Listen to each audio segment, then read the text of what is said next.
Então, o que eu vou falar essa noite, gente, é um pouco sobre essa questão da culpa e o que ela faz com cada um de nós. E aí entrar em alguns exemplos aí do como a culpa ela nos atinge e como nós fazemos para lidar com essa questão da culpa, né? E desde as bases aí, né? Então, introduzindo, né? O que está no dicionário falando sobre a respeito de culpa, né?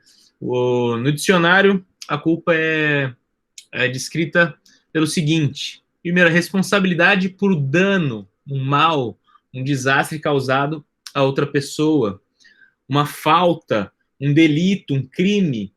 Grande é a culpa de quem furta, por exemplo. Uma atitude ou ausência de atitude de que resulta por ignorância ou descuido um dano, um problema ou desastre para outra pessoa, né? No caso. E eu separei aqui algo que aconteceu no ano passado, coisas muito tristes, né? A primeira delas que eu citei, né, foi aquele incêndio do Ninho do Urubu, onde por negligência, né, aconteceu aquele acidente, teve o incêndio e aqueles meninos tão jovens morreram e tudo mais. Foi uma situação muito triste, né, que causou um dano, um desastre para outras pessoas, com certeza. Um outro desastre, né, que aconteceu, foi muito triste, foi o desastre da Vale lá em Brumadinho. Eu peguei essa cena aqui de um bombeiro trabalhando, e essas coisas, elas acontecem, nós ficamos estarrecidos, nós ficamos consternados, entristecidos profundamente, e diante disso, né, de um dano causado por outra pessoa, a questão de você fazer algo ou não fazer algo você pode ser culpado daquela consequência daquilo que aconteceu, né? Tanto ali no incêndio no Ninho do Urubu, a base dos meninos do Flamengo, quanto nesse desastre da Vale em Brumadinho, a gente viu que houve negligência e existiam culpados, né?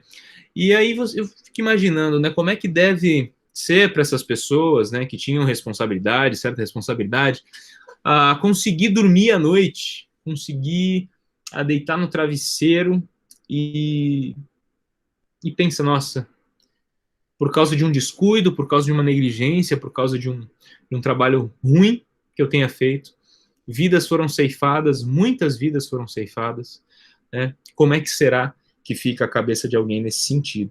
E a gente sabe que por causa do pecado, a culpa, ela atinge muito algumas pessoas de uma maneira que as escraviza, que as deixa, de certa forma, paralisadas, mas também tem pessoas que elas são tão iníquas, né? Elas são tão obstinadas e tão distantes de Deus que elas não estão nem aí para as outras pessoas, né? Mas o que acontece é o seguinte: quem é que nunca se sentiu culpado por algo, né?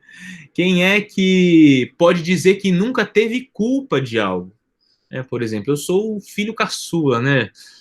Eu lembrando da minha infância, com meus irmãos, eu aprontei demais com os meus irmãos mais velhos e eu quebrei muitas coisas. E eu fui o culpado de muitos danos dentro da minha casa.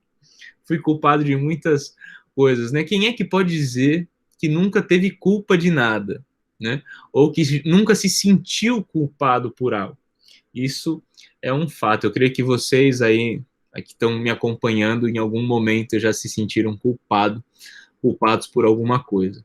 Mas o que eu queria salientar nesse tempo que nós temos aqui, de aproximadamente 1 hora, né, é que a culpa é uma realidade objetiva. E eu separei essa frase como para definirmos o que é culpa, né? Culpa é aquilo em que uma pessoa incorre quando transgride uma lei, né? E quem falou isso foi o teólogo muito respeitado que faleceu, se não me engano, esse ano ou final do ano passado, que foi o Sproul, e no seu livro ele fala o seguinte: leis são uma realidade inevitável em nosso mundo. Há regras impostas por nossos pais, professores, empregadores.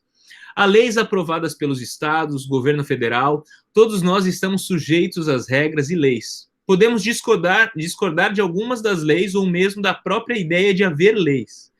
Talvez não tivemos a oportunidade de votar nas leis às quais somos exigidos que atentemos. Mas, apesar disso, as leis existem. Não podemos ignorá-las. Quando falamos sobre culpa, estamos falando sobre a transgressão ou violação dessas regras ou leis. Por exemplo, a gente está vivendo nesses dias de pandemia e o que o governo tem dito para nós é o seguinte: olha, a igreja não pode se reunir. Né? E aí entra uma discussão, né, assim, mas e aí? A palavra de Deus diz que nós precisamos, né, congregar e tudo mais, mas nesse tempo, que é um tempo totalmente diferente, em que nós estamos correndo riscos de vida, nós temos que nos adequar e continuar servindo a Deus das maneiras que são possíveis, mas nós, como igreja, devemos dar o exemplo também de cuidado e tudo mais, por isso que estamos a todo esse tempo, né, sem nos reunir presencialmente, para obedecer uma lei, gostando ou não. Tá? E nós nos submetemos a isso. E agora, depois de uma liberação, teremos o nosso culto presencial nesse próximo domingo, mas também cheio de precauções. Por exemplo, o que o governo falou é que nós não podemos ter mais do que 40% da lotação do lugar. Então, nós estamos o quê? Fazendo inscrições, fazendo toda a nossa parte para que possamos cumprir a lei. Porque se alguma coisa acontece, algum dano, e nós transgredirmos, nós somos culpados e vamos pagar por isso. Então, a culpa, ela é uma realidade objetiva. Ela não é subjetiva, é alguma coisa objetiva. A gente sabe que tem que fazer alguma coisa e a gente vai fazer isso. Por quê? Porque se a gente não fizer, a gente pode estar transgredindo a lei e incorrendo em sermos chamados culpados pelo que estamos fazendo. E ele continua, né? O ensino bíblico é que Deus é o legislador supremo e ele considera cada pessoa viva como responsável por se conformar às suas ordens. Né? Sim, Deus tem regras e leis. E você pode ter escutado em algum lugar, de algum pregador, eu vou falar para vocês que eu escuto de alguns jovens pregadores falando que, nossa, nós não estamos mais na era da lei, nós estamos na era da graça, né? As coisas do Antigo Testamento passaram e tudo mais, agora a gente está na era da graça, né? E aí o Sproul disse o seguinte: pessoas me têm dito em muitas ocasiões que o cristianismo não é regras e estipulações, é amor. E ele fala o seguinte: isso não é verdade. O cristianismo é amor porque o amor é uma das regras. Deus nos ordena amar uns aos outros.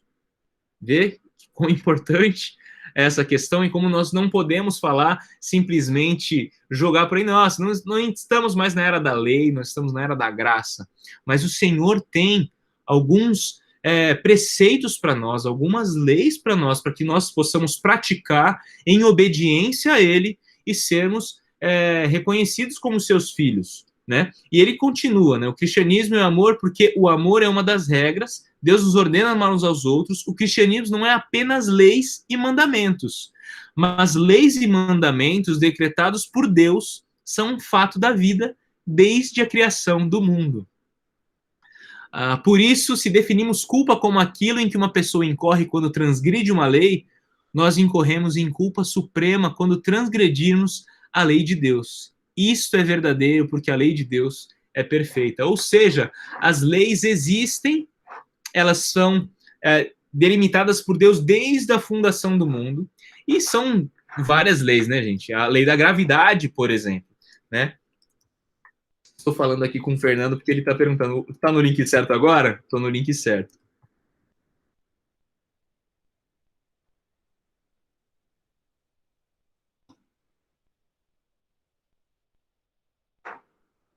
Vamos continuar. Então, a questão da culpa, a culpa é uma realidade objetiva, ela não é subjetiva. Nós temos algumas leis para serem seguidas, e se nós infringimos essas leis, nós podemos ser chamados de culpados. E desde a criação do mundo, né? Como vemos lá em Romanos, capítulo 1, versículo 20, versículo 21 diz o seguinte: pois desde a criação do mundo, os atributos invisíveis de Deus, seu eterno poder e a sua natureza divina, têm sido vistos claramente, sendo compreendidos por meio das coisas criadas, de forma que tais homens são indesculpáveis. Porque, tendo conhecido a Deus, não o glorificaram como Deus, nem lhe renderam graças, mas os seus pensamentos tornaram-se fúteis, e os seus corações insensatos se obscureceram. Ou seja, as pessoas podem falar que elas não conhecem a lei de Deus, ou falar que elas, olha, essa lei para mim não vale, né? Mas isso vai fazer com que elas ainda assim sejam condenadas e culpadas por isso.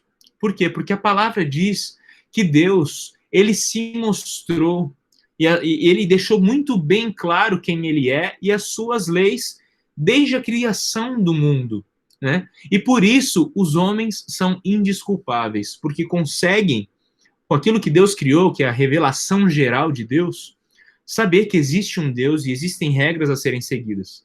Por exemplo, uma pessoa que está lá no prédio, mas ela fala assim, eu não acredito na lei da gravidade, né? Eu não acredito nessa lei, então, para mim, ela não é passível de ser cumprida, né? Então, eu vou pular aqui do prédio, porque eu não acredito nessa lei, então, para mim, ela não existe. A pessoa pode fazer isso, mas ela vai se dar muito mal, porque a lei da gravidade é um fato, ela é objetiva, e a pessoa vai cair, e ela vai sofrer as consequências das suas decisões. Então, a gente tem visto sobre isso, né? A culpa é uma realidade objetiva. Ela é aquilo em que uma pessoa incorre quando transgride a lei. Mas, dentro dessa realidade da culpa, existem também alguns outros problemas para serem tratados nesse sentido. Você conhece pessoas que são tomadas por todo tipo de sentimento de culpa por coisas que não fizeram? Essa questão da viagem da culpa, né? Eu dei um curso sobre a gente livrando-se da culpa, né? Aquele curso sobre conflitos, né, da vida cristã. Como se livrar da culpa. E essa viagem da culpa passa por vários momentos. E existem pessoas que elas vivem culpadas o tempo todo, né? E talvez você possa conhecer pessoas assim, né? Que ficam culpadas por coisas que elas nem fizeram. E aí a gente precisa falar brevemente sobre a questão do legalismo, que acontece em muitas oportunidades. Então, é um primeiro problema. A gente, antes de se livrar da culpa, a gente precisa saber com exatidão sobre se livrar de uma coisa que não tem a ver com culpa, mas tem a ver com legalismo, né? Então, vamos lá. O que é o legalismo, né? Problemas com sentimento de culpa que o legalismo está fazendo parte da viagem muitas vezes. O legalismo impõe leis sobre coisas em relação às quais Deus não deixa, né, algo explícito, né? Ele nos deixa livres. Se você as pratica, incorre em grande sentimento de culpa. Ou seja, uma pessoa que fala para você o que você deve fazer, como se Deus falasse para você fazer aquilo, mas Deus não falou isso para você. E eu separei aqui um exemplo que é bastante usado e gera uma série de discussões, né? O exemplo da bebida alcoólica, né? As pessoas que falam assim, beber, né? Quem bebe é do diabo, né? Eu não estou falando aqui que a bebida, eu não quero defender ou demonizar a questão da bebida. Estou falando aqui, biblicamente, o que a palavra fala sobre a bebida, que é diferente do que as pessoas legalistas falam a respeito disso, né? Crente não pode beber e tudo mais. Primeiro, porque a palavra mostra, as escrituras mostram o seguinte, que os festivais religiosos instituídos por Deus usavam vinho genuíno, ou seja, bebida fermentada, né?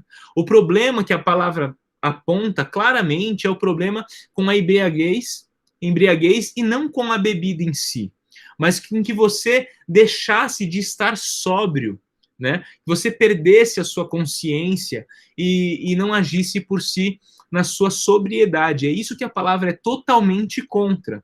E a palavra, ela é totalmente contra, e para essas pessoas que cometiam esse tipo de pecado, ela era muito rigorosa com o que acontecia com eles, né? Então, é o seguinte, Jesus fez vinho genuíno na festa de casamento, né? Em João capítulo 2 você pode ver isso. E outra coisa, Jesus não fez um vinho qualquer, ele fez o melhor vinho. Ou seja, Jesus entendia também de bebida. A Bíblia fala do vinho que alegra o coração. Salmo 104, versículo 15. Então, não é um incentivo à bebida, não é a questão de ser contrário, é a questão de deixar claro o seguinte: o legalismo, ele aponta uma coisa, né, que não necessariamente Deus falou, né, contra aquilo. Por exemplo, quando nós escutamos, né, que beber é pecado, né? Não é isso que a palavra nos mostra.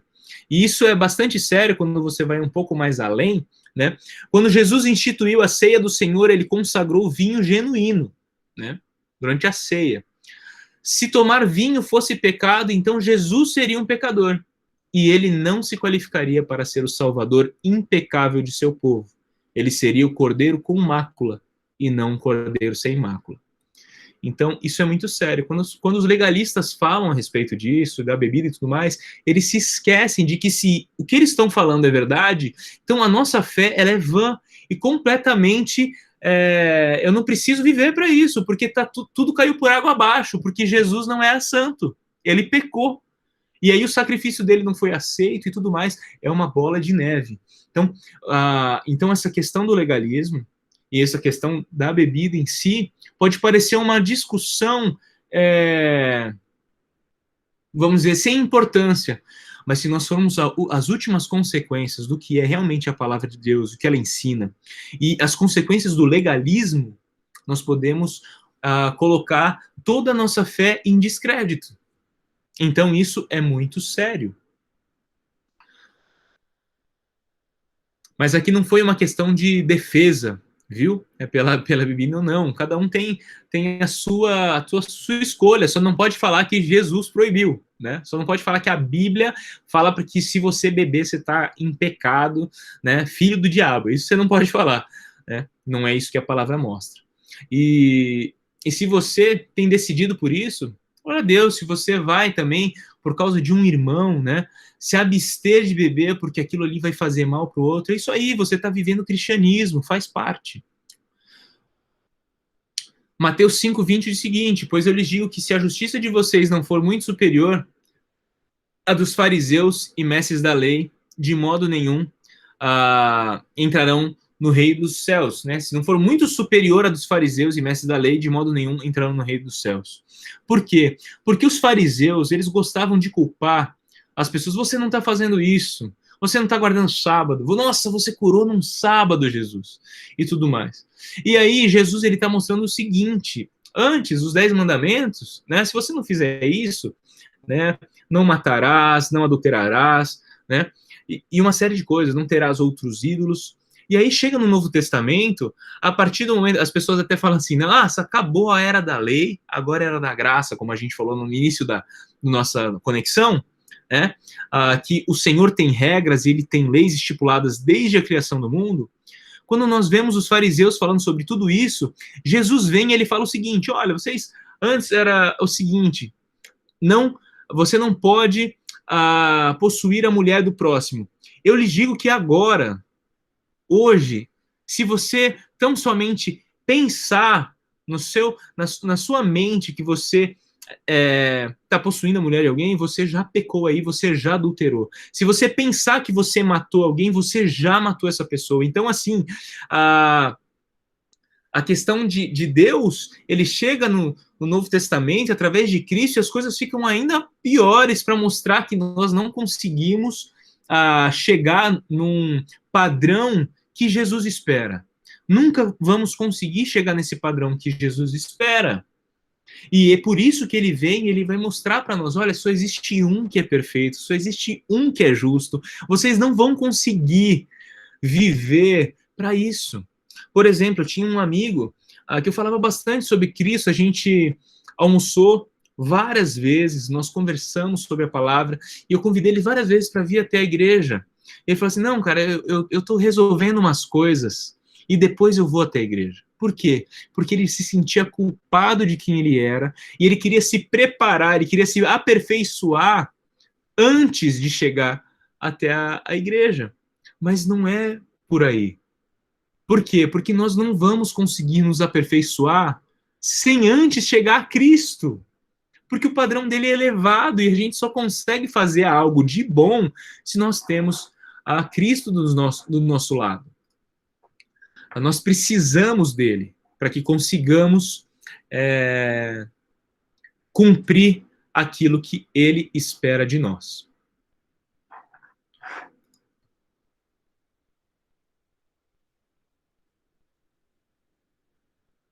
E aí fica a pergunta, né? Quando estivermos nos sentindo culpados, precisamos honestamente perguntar a nós mesmos: transgredi a lei de Deus? Nessa viagem de culpa, nós precisamos lembrar o quê? Será que eu realmente transgredi a lei de Deus? Eu estou fazendo algo que tem desagradado a Deus? Ou está tudo ok? Né? E eu estou me sentindo culpado por algo que eu nem fiz ou que Deus nem está me condenando por. E aí eu queria perguntar para vocês estão comigo, estão me acompanhando? Estou muito rápido? Tá ok?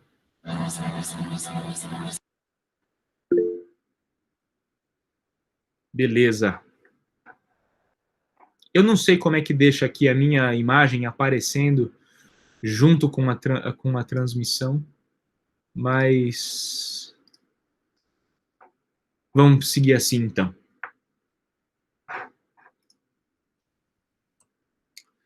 Problema 2, essa questão do sentimento de culpa.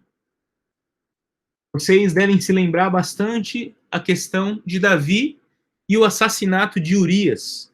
Né? Davi, ele estava lá na sua residência, lá na varanda, e ele olhou pela varanda e ele viu uma moça linda, Batseba, se encantou com ela, mas ele sabia que ela era a mulher de Urias. Mas ainda assim, o que a palavra mostra ali no capítulo 11 é que Davi se mostra obstinado em desobedecer, em nenhum momento sua consciência lhe parecia pesar.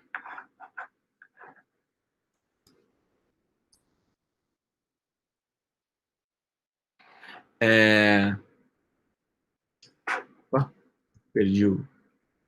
Davi, no versículo 5, ainda não tinha reconhecido que se tratava dele naquela história terrível. Quando o profeta Natan veio falar para ele, né? Olha só essa história. Imagina que tem lá um pastor que tem muitas ovelhas e está cuidando, e de repente ele foi pegar a ovelha de uma pessoa que só tinha uma, né? E aí Davi pegou essa situação,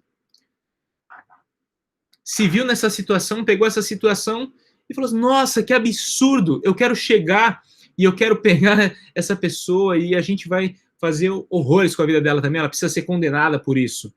E aí ele não tinha reconhecido ainda que o profeta Natan está falando dele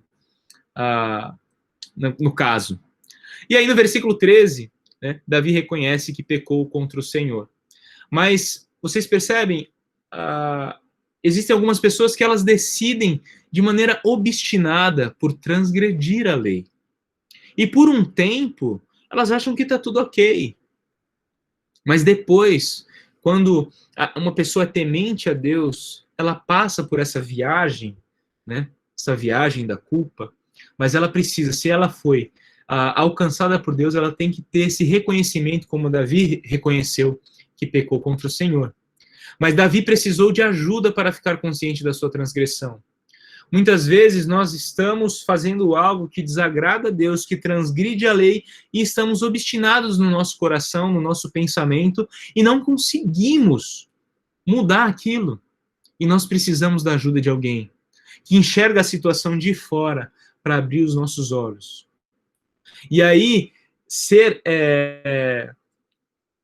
abençoado nesse sentido de ter alguém que vai conseguir chegar nesse ponto e reconhecer, através da atuação de Deus nas nossas vidas, a nossa culpa e nos arrependermos, como fez Davi. Apesar disso, né, o nosso pecado tem consequências e teve consequências na vida de Davi também. E o problema número 3, as medidas humanas. E para isso, eu gostaria de mostrar um vídeo para vocês. Eu vou colocar aqui um vídeo para vocês.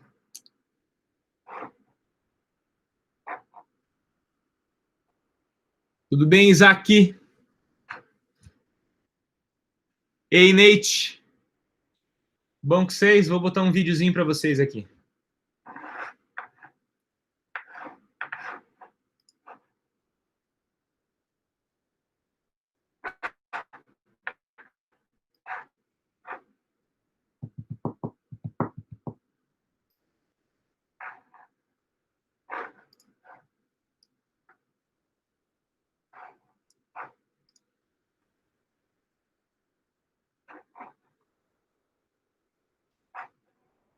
Todos conseguem enxergar aí? Vídeo na tela preta. In 7 days, God created the world. And in 7 seconds, I shattered mine.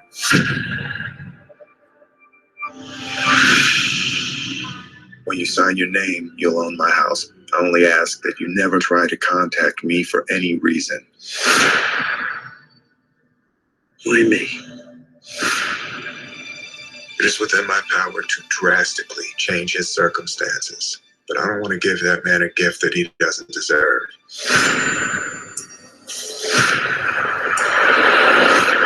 What are you planning to do?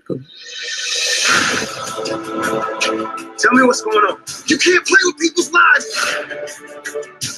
Why is she under the impression your name is Ben? You better leave me alone. I don't want to keep lying to you. I haven't treated myself very well. Start your own. Did something really bad once, and I'm never going to be the same again. This is not something you do every day. Do what you promised me.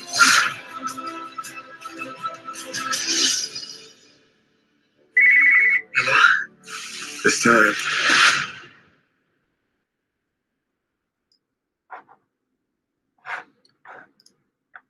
Alguém de vocês já viu esse filme?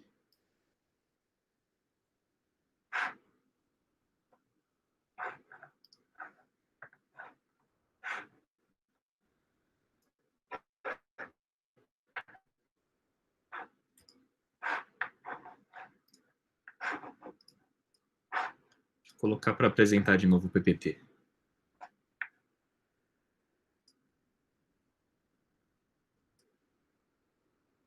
Pode responder no chat, se preferir. Mas alguém já assistiu esse filme? Chama 7 Vidas, do Will Smith.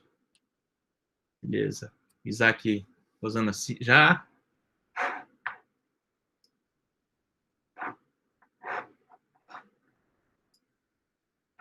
E agora é o momento que eu dou um spoiler do filme para aqueles que não viram, né? Mas ele saiu há bastante tempo. Se você não viu, era para ter visto. E você pode assistir hoje, depois do Conexão Fonte, tá certo? Você vai lá no Netflix ou na Amazon Prime, procura aí o filme 7 Vidas com Will Smith. A gente está aqui falando sobre alguns problemas, né? Falando para vocês que entraram agora há pouco, né? O Isaac e o Lucas, falando sobre os problemas que nós encontramos nessa questão da viagem da culpa. Nós já abordamos a questão de pessoas que se sentem culpadas e, na verdade, não deveriam ser culpadas, mas elas foram atingidas por uma pessoa legalista que falou para elas que Jesus espera algo dela que ele não espera, e ela se sente extremamente chateada e fora do padrão que Deus apresenta para ela. E então nós passamos pelo legalismo, e aí nós falamos sobre o sentimento de culpa, depois do que aconteceu ali com Davi, o assassinato de Urias, que a princípio ele, obstinado, não sabia não sabia, na verdade, assim, não queria enxergar que era ele o culpado daquilo que estava acontecendo, mas ele precisou de pessoas à sua volta para reconhecer o seu pecado, e uma vez reconhecido o seu pecado, né, ele se arrependeu, ele pediu perdão a Deus, mas, infelizmente, assim como acontece conosco, ele teve que sofrer as consequências do seu pecado. O seu ministério nunca mais foi o mesmo depois daquilo que aconteceu. A espada não saiu ali da sua casa, né? Era filho contra filho, filho querendo abusar da irmã e tudo mais. Foi um desastre depois desse pecado que Davi cometeu com Urias. E aí nós chegamos num problema número 3 com a culpa, na viagem da culpa, as pessoas elas querem resolver os seus problemas com as suas próprias forças, com as suas próprias mãos. Por exemplo, esse filme, ele conta a história de Ben Thomas, né, que na verdade é outro nome, mas eu não lembro agora. Mas o negócio é o seguinte, ele, em 7 segundos, ele fala, ele estava no carro com a sua família, eu acho que ele discutiu com a sua esposa no carro, ou ele estava olhando, não lembro exatamente como foi o acidente, mas ele, em 7 segundos que ele perdeu a atenção do volante, ele causou um acidente e ele matou 7 pessoas. Então, por isso, 7 vidas. E durante a sua vida, ele decide o seguinte, eu vou, então, salvar 7 pessoas. Só que esse filme, ele mostra de uma maneira muito clara, e eu uso esse filme também na nossa aula do curso de integração da igreja, não exatamente essa parte do filme, mas eu uso uma outra parte, o seguinte, porque ele decide quem são as pessoas que ele quer salvar. E geralmente, ele faz um teste com essas pessoas e tudo mais, porque ele quer ver se as pessoas, isso no trailer aparece, ele quer ver se as pessoas merecem o que ele pode dar a elas. Então, ele escolheu 7 pessoas, escolheu uma pessoa cega para doar a córnea do seu olho, escolheu uma pessoa para doar o seu coração, e ele dá cabo da sua vida, né, para isso. Mas assim, apesar do spoiler, vale a pena assistir o filme, tá?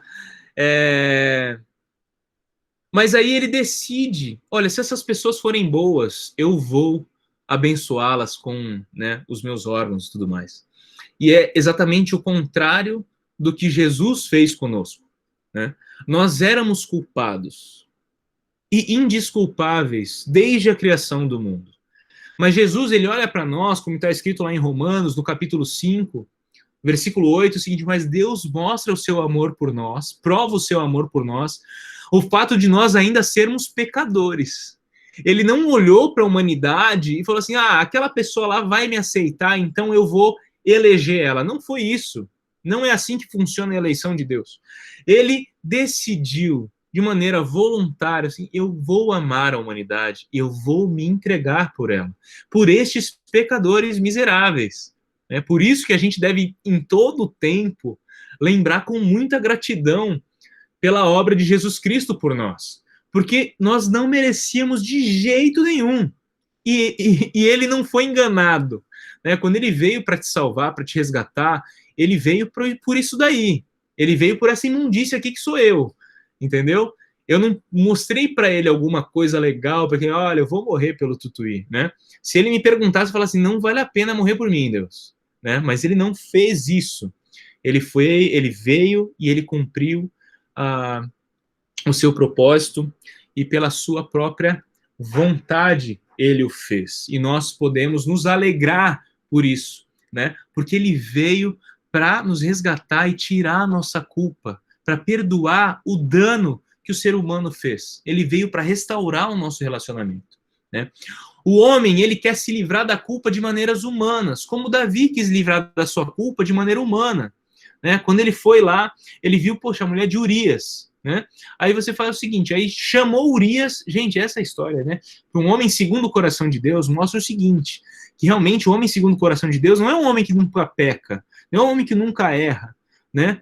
Não é um homem que realmente não tem culpa de nada, mas é um homem que, temendo a Deus, ele volta atrás do seu mau caminho, ele corrige por completo a sua vida. Mas antes disso, o homem quer se livrar da culpa de maneiras humanas, né? Davi, ele quis chamar Urias para sua casa, para então que ele tivesse relação com Batseba, e aí ele seria enganado. Olha só, gente, seria enganado que ele teria um filho com a sua esposa. Mas aí Urias, gente, esse homem era um homem honrado. Ele foi para sua casa, ele não entrou em casa, ele não deitou com a sua esposa e falou assim, como eu posso fazer isso? Os meus amigos estão lá no fronte, na batalha, como eu posso vir para minha casa, beber e deitar com a minha esposa? Eu não vou fazer isso. Até o ponto que Davi chegou e mandou matar Urias. Coloque ele onde a batalha é mais ferrenha, para que ele morra. Davi faz isso, né? Culpado, tentando se livrar da sua culpa de maneiras humanas. Davi pensou que tinha resolvido o seu problema, né, de ter engravidado Batseba, mas não foi assim. Né? E muitas vezes o homem quer se livrar da culpa através da negação e de sua transgressão, dizendo, não vejo que eu esteja errado nessa situação.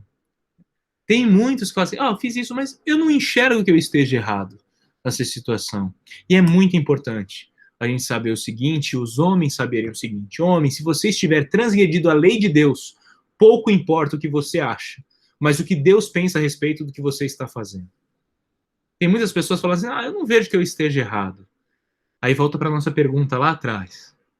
Honestamente, pergunte a si mesmo, transgredi a lei de Deus? Deus está se agradando disso que eu estou fazendo?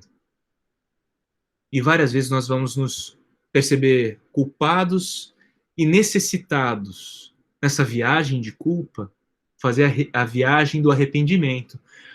No processo do arrependimento, a gente passa pela culpa. A gente se sente culpado e arrependido, a gente não quer que aquilo tenha acontecido, porque a gente não sofra as consequências daquilo. E depois é que chega um momento que fala assim, nossa, eu me arrependo disso que eu fiz, porque isso desagradou a Deus, isso transgrediu a lei de Deus, eu não quero mais viver dessa maneira. Né? Ainda com relação de medidas humanas, a gente viu esse filme. Além de Davi, na verdade, a gente viu o filme que representa isso que eu falei de quando o homem ele quer se livrar das coisas.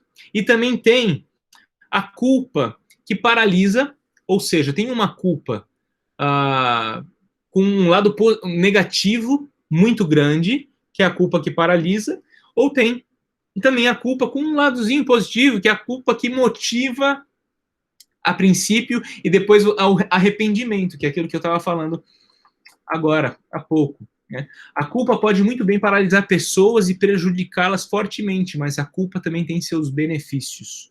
Né? Muitas vezes nos sentimos culpados por algo que fizemos e a culpa faz parte do processo. Isso tudo eu já falei para vocês. E aí a questão que eu queria ressaltar aqui é a questão de Pedro. Pedro, o apóstolo, experimentou o sofrimento mais doloroso, pois foi autossuficiente, achando que não negaria o mestre. Mestre, imagina, mestre, eu não vou te negar. O senhor pode confiar em mim. Pode, né? Olha só, o homem falando para Deus, o senhor pode confiar em mim. Né? Eu a garanto. É isso mesmo, Pedro Tabajara foi autossuficiente, achando que não negaria o mestre, mas foi aí um momento triste, né? Foi então que ele se viu traído por seu próprio coração. Falhou de maneira triste, negou o mestre 3 vezes e recebeu o olhar de Cristo como uma flecha afiada em seu próprio peito. Imagina, você recebeu o olhar do próprio Cristo, que você falou que seguiria, que não negaria, e o olhar de Cristo fito nos seus olhos, cara, você negou. Imagina aquele sentimento de culpa que ficou com Pedro naquele momento. Culpado, né? Como eu pude negar o mestre? Né? E a culpa pode muito bem paralisar pessoas e prejudicá-las fortemente, mas a culpa tem seus benefícios. E anos após este dia, Pedro estava preparando os cristãos na época em que Nero empreendia uma das perseguições mais ferrenhas ao cristianismo. Aquela perseguição em que Nero estava colocando fogo, né, nos cristãos, colocando fogo nas cabeças decapitadas e colocando eles como tochas da cidade. Gente, vocês têm noção do que é essa perseguição? Do que foi esse momento de hostil que os cristãos passaram? Né? Pedro não ficou paralisado por causa da sua culpa e se sentindo culpado por toda a vida, mas Pedro se arrependeu genuinamente e foi em busca de fazer a vontade daquele que o chamou para a sua gloriosa obra. Diferentemente do que aconteceu o quê? Com Judas, que tomado de culpa e remorso, deu cabo da sua própria vida. Pedro, ele, de uma maneira, de um momento em que ele negou o mestre 3 vezes, ele teve medo, ele temeu mesmo, né, estar ali associado a Jesus. Ele tem um momento de culpa, ele recebe o olhar do mestre, fica culpado, né, entristecido, mas depois, o quê? Vem o arrependimento e fala, não, eu quero seguir o mestre. E eu vou seguir o mestre até o final da minha vida, e até o momento em que ele está encorajando os cristãos, olha, a perseguição é forte, mas vocês podem permanecer confiantes nele, até o dia em que Pedro mesmo foi martirizado pelo mestre. Então a culpa dele não paralisou, mas a culpa teve o benefício de passar por esse momento, chegar ao arrependimento, e depois ele chegou ao ponto de morrer por aquele que anteriormente ele tinha negado. Então, com relação a isso, né, queria que vocês pudessem pensar aí, né, quais são os motivos corriqueiros do dia a dia que lhes deixam culpados. Pensem aí, vocês. Quais são os momentos do dia a dia que deixa culpado? Hoje, né, estou culpado porque nessa pandemia eu não estou produzindo quase nada no meu trabalho, não estou conseguindo ter um tempo de qualidade com a minha família. Pode falar, Isacão. A gente se sente culpado por não ler a Bíblia o quanto deveria. Uhum. Uma palavra dura para quem não merece. E tem muita coisa, hein? Então...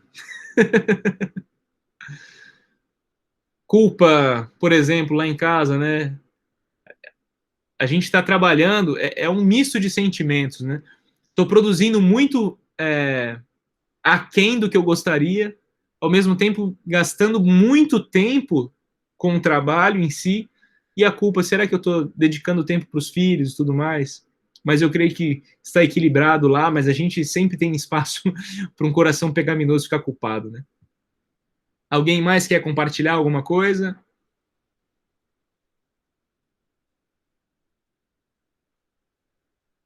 Se não, eu vou seguir aqui com alguns exemplos que o escritor Kevin DeYoung colocou aqui diante de uma pergunta que o fizeram na igreja. E foi a seguinte: os crentes devem se sentir culpados o tempo todo?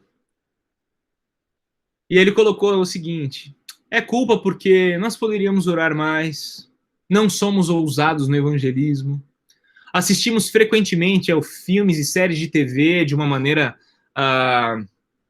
vamos lá, exagerada, gostamos demais de esportes, nosso devocional é curto, não contribuímos o suficiente, compramos um novo móvel ou um automóvel, não lemos muito para nossos filhos comem McDonald's e salgadinho da Cheetos, reciclamos pouco, né? Tem várias coisas assim que podemos nos sentir culpados no dia a dia. Eu, infelizmente, aumentei aqui a área do meu pescoço nessa pandemia.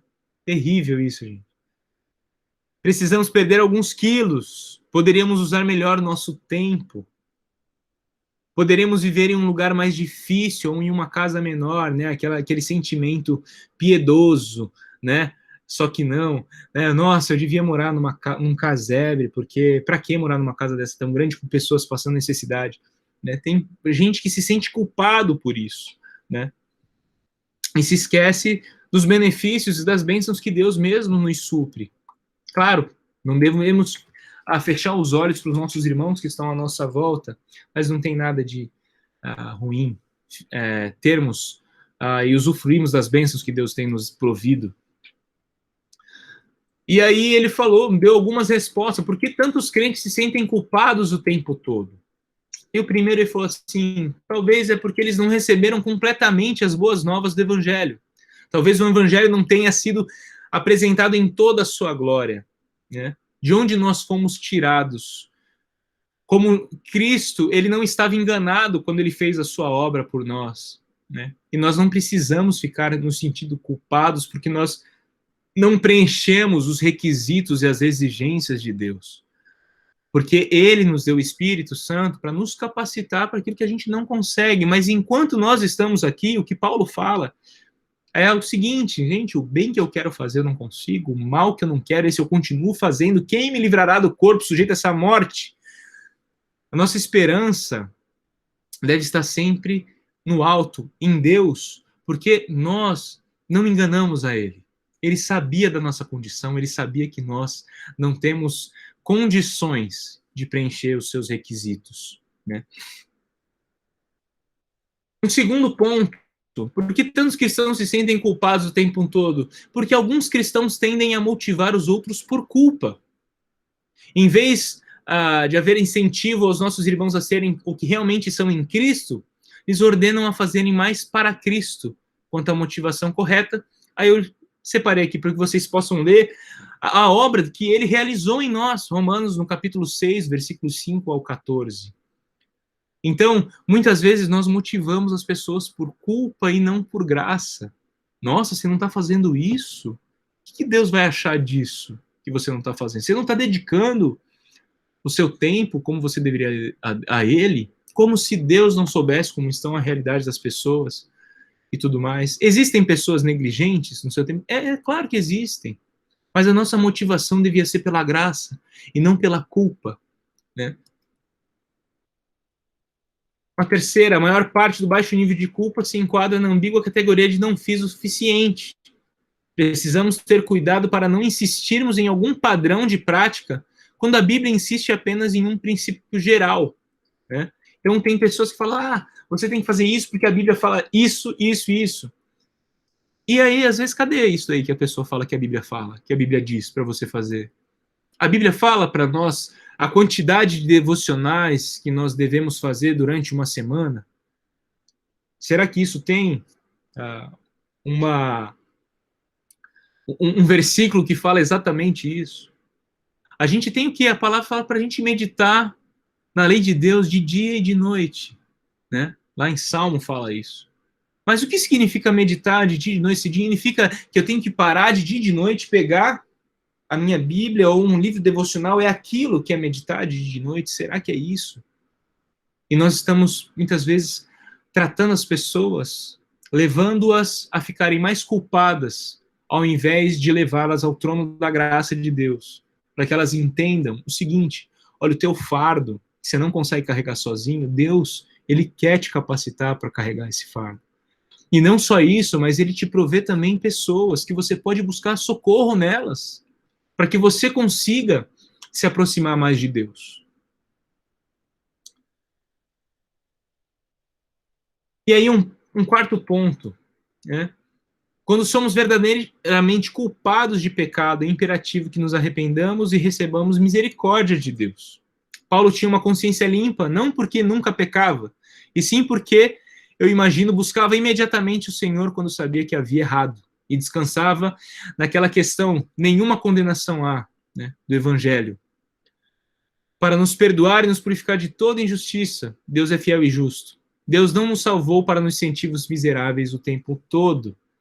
Ele nos salvou por sua graça e Ele tem uma obra maravilhosa para fazer nas nossas vidas.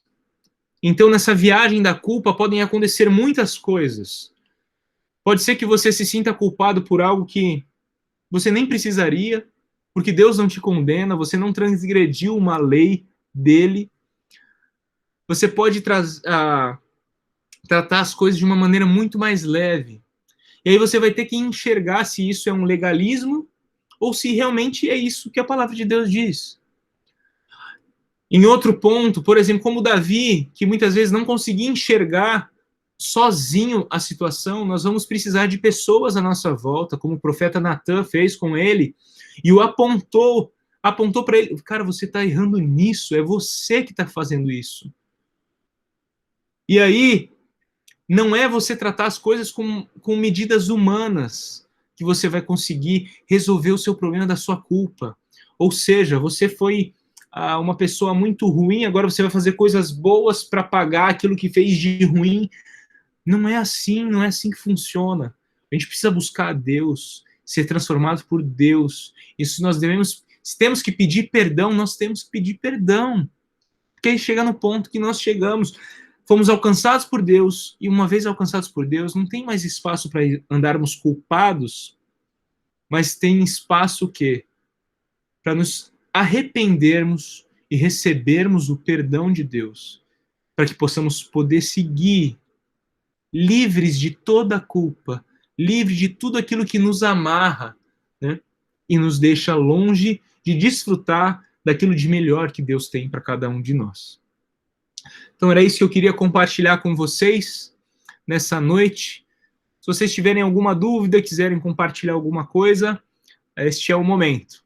Se vocês estiverem ok e tudo mais, vocês estão abertos a falar. E qualquer coisa a gente encerra logo mais.